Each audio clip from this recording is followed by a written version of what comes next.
Okay, let's unpack this New York City. It's one of those places, isn't it? It's just huge. It feels amazing, but also, honestly, a bit much when you're trying to figure out, like, what you really need to see. Totally. It's massive. So, yeah, think of this chat as like your curated shortcut. Exactly. We want to pull out the absolute cannot miss stuff. The food you have to try, those little hidden spots that locals love. Right. The goal is to help you navigate it, find the unforgettable bits. And to get there, we've looked at a bunch of different sources, haven't we? We have. We've got Time Out's latest picks, some family-friendly ideas, what actual locals are saying online. Plus insights from a big NYC fan on YouTube and even a look at the whole sports scene. Yeah, it's a pretty wide net. So our mission for you listening is basically to give you a solid starting map for New York. Covering the big icons, the essential food, local favorites, sports, the works. We want you to feel excited and ready, not just overwhelmed by all the choices. Makes sense. So where do we start with a city this packed? Landmarks feels right. Yeah, me too. The places everyone pictures, right? The icons. Definitely. Okay, Statue of Liberty and Ellis Island. You grab the ferry from Battery Park. That's step one. Right. And it's worth knowing the pedestal visit is usually included, but the crown, you need to book that way, way ahead, like months sometimes. Good tip. And honestly, beyond the statue itself, Ellis Island. Wow. Thinking about all the people who came through there, it's pretty powerful history. Absolutely. Gives you chills. Okay, so skyscraper views.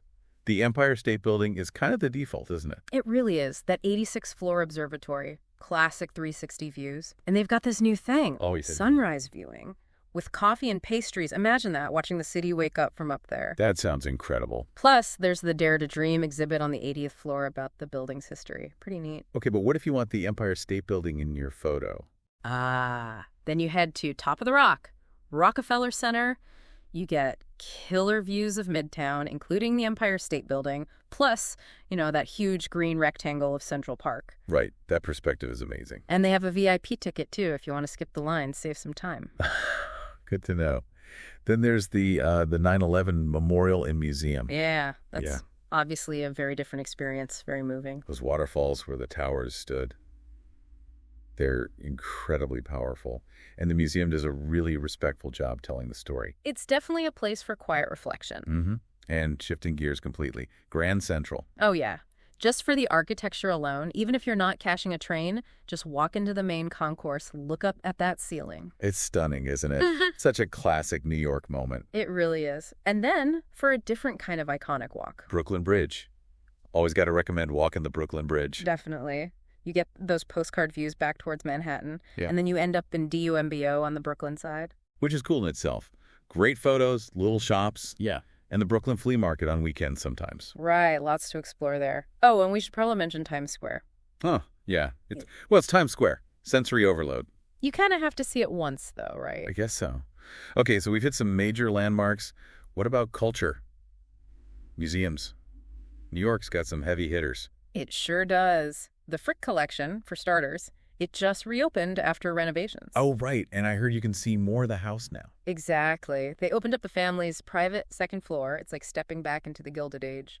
Really cool. Nice. And then the giants, like the American Museum of Natural History. Oh, yeah. Dinosaurs? That's always a huge draw. But the whole place is just immense. Everything from like space rocks to ancient Egypt. And isn't there a new part? The Gilder Center? Yes. With a butterfly vivarium and an insectarium. It looks amazing.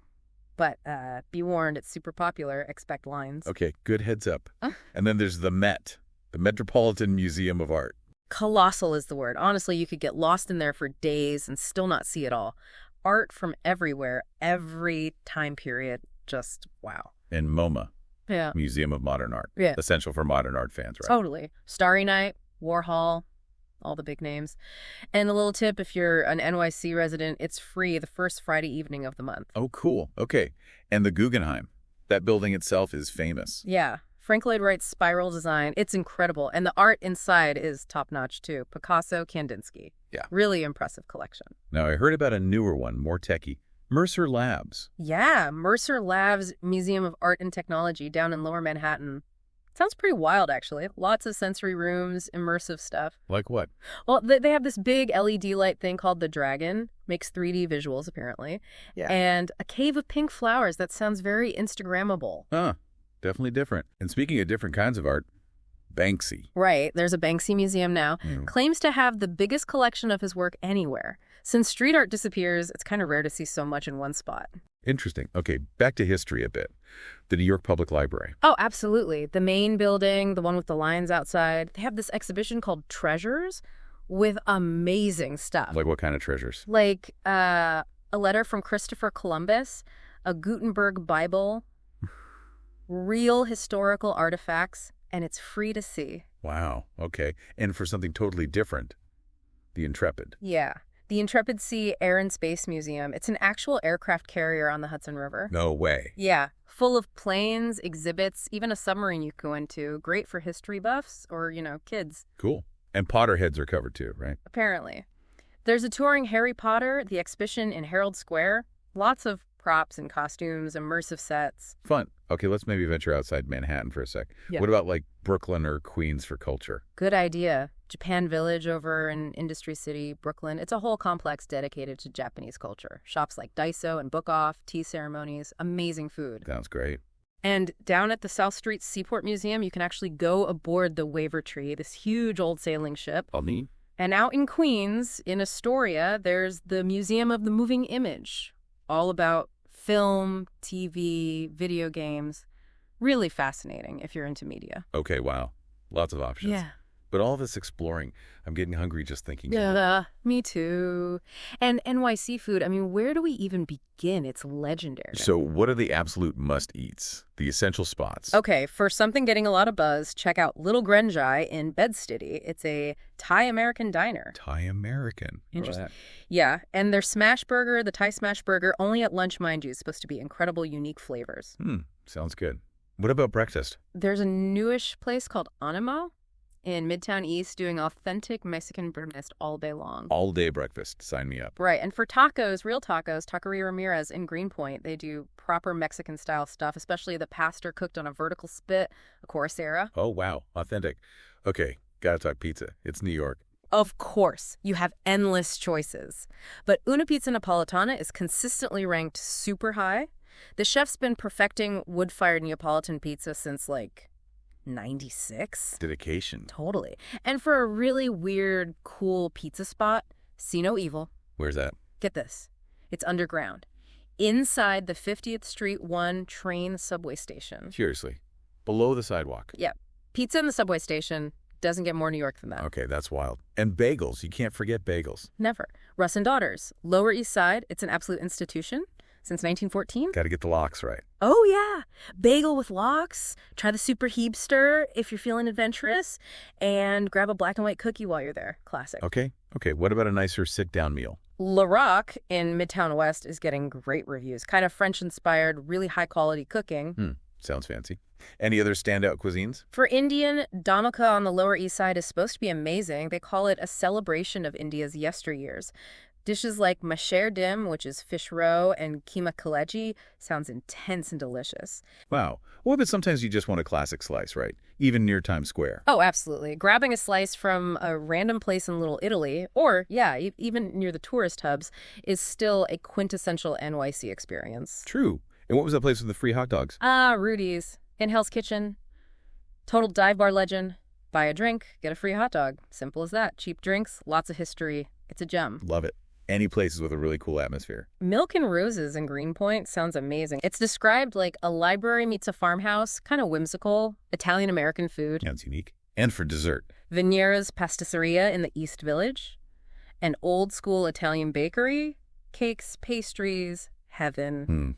And that really old bar. McSorley's. Also East Village, NYC's oldest saloon, apparently. Been around since 1854. They only serve their own light and dark ale. And, important note, cash only. Cash only. Got it.